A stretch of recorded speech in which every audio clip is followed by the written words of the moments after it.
Hi மக்களே வணக்கம், welcome back to our channel. Expiry trade என்ன நடந்துச்சு, ஸோ நாளையோட ட்ரேடபிள் லெவல் என்னென்ன அப்படிங்கிற நம்ம வந்து எல்லாமே டீட்டெயில் பார்க்கலாம். வீடியோவில் போகிறதுக்கு முன்னாடி நம்ம சேனலை சப்ஸ்கிரைப் பண்ணாத நண்பர்கள் சப்ஸ்கிரைப் பண்ணுங்கள். டிஸ்கிரிப்ஷனில் டெலிகிராம் சேனல் லிங்க் இருக்குது, ஜாயின் பண்ணுங்கள். ஓகே, இப்போ அவங்க வீடியோக்குள்ளே போகலாம். ஃபஸ்ட்டு பேங்க்னிஃப்டி 1 ஹவர் சார்ட் பார்ப்போம். பேங்க்னிஃப்டி 1 ஹவர் சார்ட் பார்க்கும்போது ப்ரைஸ் வந்து பார்த்தீங்கன்னா ஒரு டவுனுங்க. ஃபஸ்ட்டு ஒரு 1 ஹவர் கேண்டில் வந்து பார்த்தீங்கன்னா ஏன் அப்படின்னா ப்ரைஸ் வந்து இந்த இடம் வந்து அதாவது 41,900 இந்த லெவல் கம்ப்ளீட்டாகவே சப்ளை ஜோன் நம்ம வந்து நேற்றே நம்ம பார்த்தோம். இந்த சப்ளை ஜோனுக்கு மேலே மார்க்கெட் போகல, ஏன்னா இந்த லெவலே ப்ரைஸ் வந்து சஸ்டெயின் ஆகுது. பாருங்கள், ப்ரைஸ் இந்த லெவலே சஸ்டெயின் ஆகுது. ஏன்னா இந்த லெவலுக்கு மேலே மார்க்கெட் போக முடியல. போகணும் அப்படின்னா இந்த 41,900 மேலே மார்க்கெட் ஸ்ட்ராங்காக 1 ஹவரில் க்ளோசிங் வச்சா மட்டும் தான் மார்க்கெட் மேலே போகிறதுன ப்ராபிலிட்டி இருக்குது. அதர்வைஸ் மார்க்கெட் நம்ம சொல்லுவோம் அப் ட்ரெண்ட் தானே. அதுக்கப்புறம் பாருங்கள், ஒரு 1:32 o'clock அப்புறம் 1:30க்கு அப்புறம் பார்த்தீங்கன்னா மார்க்கெட் வந்து ஒரு சப்போர்ட் எடுத்துகிட்டு மார்க்கெட் வந்து இந்த சப்ளை ஜோனுக்கு போயிருக்கு. ஸோ நாளையோட லெவல் வந்து பார்க்கும்போது நமக்கு இந்த லெவலில் பிரேக் பண்ணி மார்க்கெட் மேலே போகிறதுக்கான வாய்ப்பு அதிகமாக இருக்கும். பேங்க் நிஃப்டியோட லோயர் டைம் ஃப்ரேம் பார்ப்போம். பேங்க் நிஃப்டியோட லோயர் டைம் ஃப்ரேம் பார்க்கும்போது நமக்கு வந்து இந்த லோயர் டைம் ஃப்ரேமில் இங்கே வந்து ப்ரைஸ் வந்து ஆல்ரெடி டிமாண்ட் ஜோன் இருக்குங்க. இந்த லெவலில் வந்து பார்க்கும்போது டிமாண்ட் ஜோன், ஏன்னா நேற்று வந்து பாருங்கள் ப்ரைஸ் வந்து இந்த லெவல் வந்து சப்ளை ஜோன் சொல்லியிருந்தோம். அதே இன்றைக்கி வந்து பாருங்கள் ப்ரைஸ் இந்த சப்ளை ஜோன் டெஸ்ட் எடுத்துகிட்டு மார்க்கெட் இங்கேருந்து ஃபால் ஆகிருக்கு. இதை நம்ம வந்து டெலிகிராம் சேனலில் சார்ட் ஷேர் பண்ணியிருந்தோம், நேற்றோட ப்ரெடிக்ஷன் ஷேர் பண்ணியிருந்தோம். ஸோ ப்ரைஸ் பாருங்கள் 41,700 எவ்வளோ 41,400 கிட்டத்தட்ட ஒரு 300 பாயிண்ட் வந்திருக்கு. ஓகே, நெக்ஸ்ட் நம்ம வந்து பார்க்கும்போது ப்ரைஸ் வந்து இந்த லெவல் சப்ளை இந்த லெவல் சப்ளை ஜோனுக்கு மேலே மார்க்கெட் வந்து க்ளோசிங் ஆகலை, ஏன்னா கரெக்டாக எட்ஜில் போய் க்ளோஸ் ஆகிருக்கு மார்க்கெட். அதுக்கப்புறம் பாருங்கள் 41,900 இந்த லெவல் வேறு சப்ளை ஜோன் இருக்குங்க. நமக்கு ஸ்ட்ராங் அப் ட்ரெண்ட் அப்படிங்கிற நம்ம கன்ஃபர்மேஷன் வந்து பார்த்தீங்கன்னா இந்த லெவலுக்கு மேலே போச்சு நம்ம அப் ட்ரெண்டுக்கு இருக்குது. ஓகே, அதுக்கப்புறம் வந்து பார்க்கும்போது இன்பிட்வீனில் மார்க்கெட் வந்து இந்த லெவல் டிமாண்ட் ஜோனை கிரியேட் ஆகிருக்கு. அதாவது 41,500 600 இந்த லெவல் வந்து பார்க்கும்போது டிமாண்ட் ஜோன் இருக்குது. ப்ரைஸ் நாளைக்கு வந்து இந்த லெவல் வந்து டெஸ்ட் எடுத்துகிட்டு இங்கேருந்து மார்க்கெட் மேலே போகலாம். போகும்போது இந்த சப்ளை ஜோன் உடையிறதுக்கு ப்ராபபிலிட்டி இருக்குங்க. ஓகே, இன்கேஸ் டவுன் ட்ரெண்ட் அப்படிங்கிறது பார்க்கும்போது இந்த 41,400க்கு மேலே வந்தால் மட்டும் தான் மார்க்கெட் டவுன். இந்த 41,400க்கு கீழே வந்தால் மட்டும் தான் மார்க்கெட் டவுன் ட்ரெண்ட் நம்ம எக்ஸ்பெக்ட் பண்ணலாம். அதர்வைஸ் மார்க்கெட் வந்து நாளைக்கு அப் ட்ரெண்ட் போகிறதுக்கான வாய்ப்பு அதிகமாக இருக்குது. ஓகே, ஸோ நெக்ஸ்ட்டு நிஃப்டியோடது 1 ஹவர் டைம் ஃப்ரேம் பார்ப்போம்.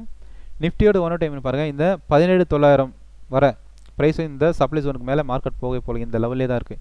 இந்த சப்ளை ஜோன் திரும்ப ப்ரைஸ் இங்கேயே வந்து சஸ்டெயின் ஆகுது. இதுக்கு மேலே இன்னும் வந்து க்ளோசிங் வைக்கல.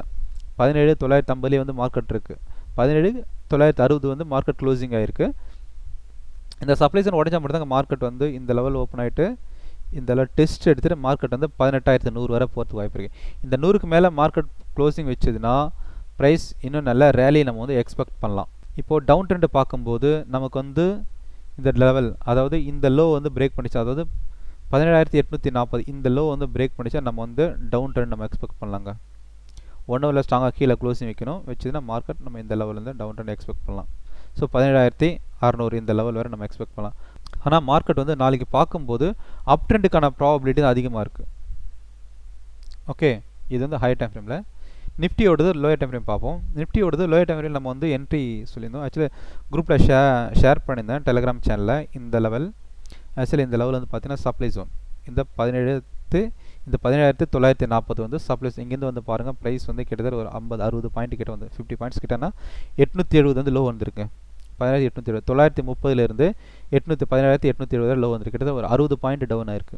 ஓகே, அதுக்கப்புறம் வந்து என்ன பிளான்னா ப்ரைஸ் வந்து இங்கேருந்து மார்க்கெட் டவுன்ட்டு நம்ம எக்ஸ்பெக்ட் பண்ணோம். ஆனால் என்னென்னா ப்ரைஸ் வந்து இந்த சப்ளை ஜோன் வந்து பிரேக் பண்ணிடுச்சு, ஃபெயிலியர் ஆகிடுச்சு. அதுக்கப்புறம் பாருங்கள் ப்ரைஸ் வந்து இந்த லெவலில் வந்து ரீடெஸ்ட் எடுத்துகிட்டு டிமாண்ட் ஜோனை ரியாக்ட் ஆகிருக்கு. ஆனால் நம்ம வந்து ஆப்ஷனில் எடுக்கும்போது இந்த இடத்துல எடுத்திருந்தோம் நம்மளோட இந்த லெவல் எடுத்து. ஆனால் வந்து பார்க்கும்போது ஆப்ஷனில் ப்ரைஸ் வந்து மூவ் ஆகலை, ஏன்னா லோ ப்ரீமியம் எடுத்ததால் ப்ரைஸ் வந்து 0 ஆகி வந்துருச்சு. அதனால் ப்ரீமியம் வந்து மூவ் ஆகலை. ஆனால் நம்ம எடுத்த இந்த 930லேருந்து 960 க்ளோசிங் வந்து பார்க்கும்போது 960 வரை க்ளோஸ் ஆகி கிட்டத்தட்ட 30 பாயிண்ட் ப்ளஸில் தான் வந்துருக்கு ஃபியூச்சரில் பார்க்கும்போது. ஸோ நாளையோட மார்க்கெட் வந்து பார்க்கும்போது லோயர் டைம் ஃப்ரேமில் இங்கேருந்து மார்க்கெட் வந்து இந்த லெவல் டெஸ்ட் ஆகும். அதாவது 17,900 மார்க்கெட் இந்த லெவலில் வந்து டெஸ்ட் எடுத்துகிட்டு தான் மார்க்கெட் இங்கேருந்து மேலே, ஏன்னா இந்த லெவல் டிமாண்ட் ஜோனாக ரியாக்ட் ஆகுறதுனால ப்ரைஸ் இந்த இடத்துல ஃப்ரெஷ் ஜோனாக இருக்குது. இந்த ஜோன் ஃப்ரெஷ் ஜோன், அதனால் ப்ரைஸ் வந்து இந்த லெவலில் பட்டுட்டு மறுபடியும் இங்கேருந்து மார்க்கெட் பை ஆகணும். பை ஜோன் இது. ஓகே, சப்போஸ் நம்ம வந்து செல் சைட் போகணும் அப்படின்னா இந்த 17,900க்கு கீழே வந்தால் மட்டும்தான் நம்ம வந்து செல் சைட் போகலாம். டெஸ்ட் எடுத்துகிட்டு மார்க்கெட் இங்கேருந்து டவுன் சைட் நம்ம எக்ஸ்பெக்ட் பண்ணலாம். அதர்வைஸ் மார்க்கெட் வந்து அப் ட்ரெண்ட் நோக்கி தான் போகும் நாளைக்கு. ஓகே, இந்த வீடியோ உங்களுக்கு பிடிச்சினா கமெண்ட் பண்ணுங்கள், லைக் பண்ணுங்கள் உங்களோட ஃப்ரெண்ட்ஸுங்களுக்கும். நீங்களும் வந்து ப்ரைஸ் ஆக்ஷன் லேர்ன் பண்ணணும் அப்படின்னு நினச்சிங்க அப்படின்னா நெக்ஸ்ட் மண்டே அதாவது 13ஆம் தேதி வந்து நெக்ஸ்ட் பேட்ச் ஸ்டார்ட் ஆகுது. Price action batch 15 days training programme. இன்ட்ரெஸ்டாக இருக்க பீப்புள் வந்து காண்டாக்ட் பண்ணுங்கள் வாட்ஸ்அப் நம்பரை. மறுபடியும் நெக்ஸ்ட் வீடியோவில் பார்க்கலாம். Thanks to all. Bye. Have a nice day.